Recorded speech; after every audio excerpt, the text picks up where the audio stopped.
사주의 어떤 특징과 그 다음에 앞으로 향후 어떤 전략 전술을 세워야 이분이 성공할 수 있는지 그것에 대해서 조금 조언을 해주는 그런 내용을 담았습니다.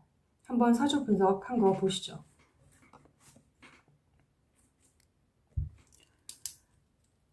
일단 그 원국부터 보겠습니다. 사주 원국을 보면 정축년, 병우월, 그 다음 신사일, 정유시에 태어났습니다. 여자분 사주고요. 그리고 사실 이 여자 사주가 남자 사주보다 보기가 더 까다롭습니다. 왜냐하면 여자 사주는 고려할 게 굉장히 많아요. 식상도 봐야 되고 재성도 봐야 되고 관성도 봐야 되고 인성까지 다 봐야 되거든요. 그러니까 여자 사주가 보기가 훨씬 까다롭습니다. 자, 일단 그 연월 일시를 하나하나 분석을 할게요. 자, 첫 번째 이제 눈에 띄는 게 뭐냐면 제가 이제 형광펜 색칠을 했는데 지지에 사유축 삼합이 있습니다. 근데 이 사유축이 뭐냐면 바로 금국을 형성하고 있거든요. 그 다음에 그 사주에 보면 천간에는 온통 불밖에 없어요. 보면은 정화, 병화, 그리고 본인은 뭐냐면 빛나는 보석입니다. 그러니까 신금사주에서는 가장 중요한 게 뭐냐면 임수가 있느냐, 즉 큰 바다, 물이어야 되거든요. 임수가 있느냐, 아니면 지지에서 해수가 있느냐, 그게 바로 식상이거든요. 그래서 물로 보석을 깨끗이 씻어서 그 다음 반드시 태양이 있어야 됩니다. 그 정화 같은 경우는 그 금을 녹이는 역할을 하기 때문에 정화는 필요가 없고요. 병화는요. 병화는 찬란한 태양이라서 보석을 반짝반짝 빛나게 해주거든요.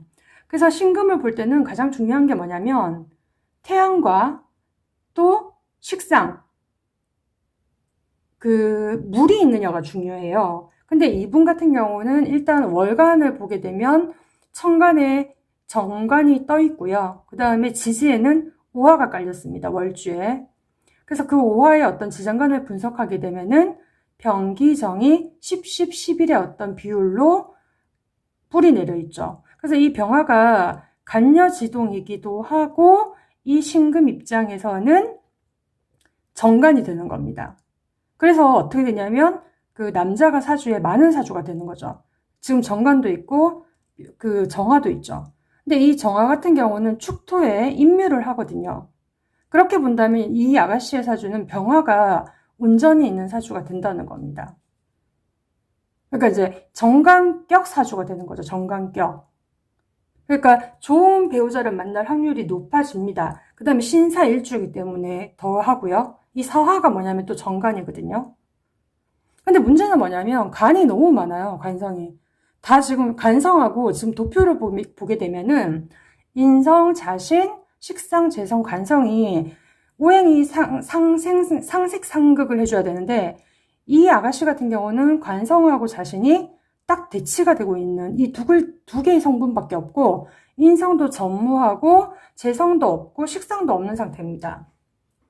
자, 인성이 없으면 어떨까요? 공부하는 게 조금 힘들겠죠.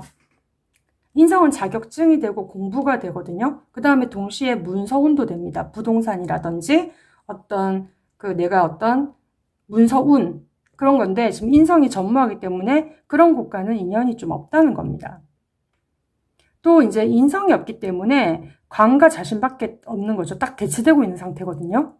그래서 남자가 사랑을 주면 그게 사랑인지를 몰라요. 왜? 인성이 없기 때문에. 자, 그 다음 이제 식상이 없어요. 식상이 없으니까 성격이 어떠냐면 애교 없고 표현력도 부족하고 어떻게 보면은 답답하고 그 다음에 어떤 매력이 또 없을 수도 있고 그리고 이제 육친으로 해석을 하게 되면 자식이 없을 확률이 많은 거죠. 무식상이니까요. 근데 운에서는 다행히 식상운으로 흐르고 있네요. 대운이. 그 다음에 재성도 없어요. 식상이 재성으로 이어지지 않고 식상 재성이 전무하기 때문에 사업은 절대 불가입니다. 대운도 마찬가지고요. 대운도 별로 좋지 않고요. 그러니까 지금 이 원국에서 이용할 수 있는 건 뭐냐면 관성밖에 없다는 거예요. 관성밖에. 관성을 이용할 수밖에 없어요. 사주 원국에서 관성하고 자신밖에 없기 때문에. 그러니까 어쨌든 이거를 최대한 어때요? 이끌어내야 됩니다. 자, 대운 분석 들어가겠습니다. 대운 분석을 보면은 지금 현재 이 아가씨 나이가 20대니까 지금 지나간 건 보지 않겠습니다. 지금 기유대운이라고요. 그래서 기유대운이니까 어쨌든 천간에 기토가 있거든요. 토가 인성이란 말이에요. 그러니까 어떤 자격증을 따려는 공부를 하고 있어요. 실제로 이 아가씨는 대학을 졸업하고 나서 지금 이제 열심히 자격증 공부를 하고 있습니다. 그 다음에 이제 유금이 뭐냐면 자신이거든요. 그러니까 자신이 이제 대학을 졸업하고 나서 자격증 취득을 열심히 해서 취업을 하겠다 이런 목표를 세우고 있어요. 근데 예, 그건 훌륭하죠. 자, 그럼 이 아가씨가 과연 취업이 되겠는가? 저는 된다고 봐요. 왜냐하면 관성이랑 자신밖에 사주에 없기 때문에 관성이 있는 사주니까 당연히 취업은 된다고 봐요. 하지만 식상하고 재성이 없기 때문에 좋은 자리는 아닐 것이라고 생각이 듭니다. 그래서 제가 그 아가씨에게 취업은 될 것이고 식상하고 재성이 없으니까 좋은 자리는 아닐 것이다 라고 얘기를 했고, 함과 동시에 일단 부지런히 저축을 하라고 했습니다. 자, 운의 흐름은 가을에서 겨울로 흘러가고 있고요. 가을은 가뜩이나 자신이 지금 사유축 삼합이라서 금국 형성이 돼서 상당히 강하거든요, 자신이 강하니까 비견겁재가 강하기도 합니다. 비견겁재가 강하다는 얘기는 뭐냐면, 소위 말하면 이제 뭐 인덕으로 본다면, 인덕이 있는 게 아니라 경쟁자가 많다는 것도 해석이 되거든요. 네, 그런데 이제 운이 가을에서 겨울로 가니까, 원국에 지금 식상이 없는 상태에서 식상으로 가고, 그 다음에, 그나마 이 관성이 자신을 빛나게 해준 역할을 하고 있는데, 이 관성마저도 다 깨지게 되는 운으로 가버리니까 상당히 조금 운의 흐름이 저는 좋지 못하다라고 봐요. 특히 언제? 59세 이때. 임자년. 이때는 배우자 사별운이 굉장히 강해지죠. 왜냐면 여기서 이제 배우자는 그 정화가, 지금 연간에 있는 정화는 축토에 임묘를 하고요. 병화 같은 경우는 정간이고요. 그 다음에 정화 같은 경우는 사유합을 하고 있으니까 얘도 뭐 좀 강하다고 볼 수 있긴 하겠네요. 그러니까 지금 어쨌든 이 관성을 이용해야 되는데, 지금 임자 같은 경우는 지금 가장 중요한 글자인 오화를 깨버리거든요. 좌우충 때리면서. 그 다음에 임하고 병은 병임충에서 얘가 제거가 되죠. 월주 자체가 다 깨지죠. 그러니까 분명히 59세에는 문제가 생길 겁니다. 자, 밑으로 내려볼게요. 하나하나. 짠. 자, 첫 번째는 특징이 사유축 삼합으로 신강사주다. 자신이 굉장히 강한 사주다. 운의 흐름이 점점 자신이 강해지기 때문에 더욱 고집이 세진다. 식상이 없다. 식상이 없기 때문에 애교도 없고 표현도 없고, 그 다음에 답답한 면이 있을 수 있다. 그리고 이제 육친으로 해석을 한다면 자식이 없을 가능성이 높다. 돈 버는 기술이 없다. 식상생재가 안 되고 있어서 사업은 절대 불가다. 세 번째, 재성이 없다. 돈 버는 재주가 없고 그 결과인 재성이 없으므로 좀 좋은 직장과는 인연이 좀 없겠다는 게 이제 판단이 드는 거죠. 철저하게 화와 금으로 이루어진 사주예요. 화금. 근데 이런 사주가 화가 간성이고 금은 자신인데, 지금 힘이 지금 신유술 이렇게 흘러가기 때문에 내가 점점 강해지거든요. 관성보다도. 근데 이런 사주의 특징이 지금 가을에서 겨울로 가고 있단 말이에요. 그럼 식상이 생기면 당연히 식상은 관성을 친단 말이에요. 근데 이 관성이 이 사주에서는 굉장히 중요한 역할을 한단 말이에요. 그래서 이걸 좋게 볼 수 있느냐? 좋게 볼 수가 저 같은 경우는 없다고 보는 거죠. 저희 5번째 보겠습니다. 운의 흐름이 좋지 못합니다. 특히 언제? 임자 대운이요.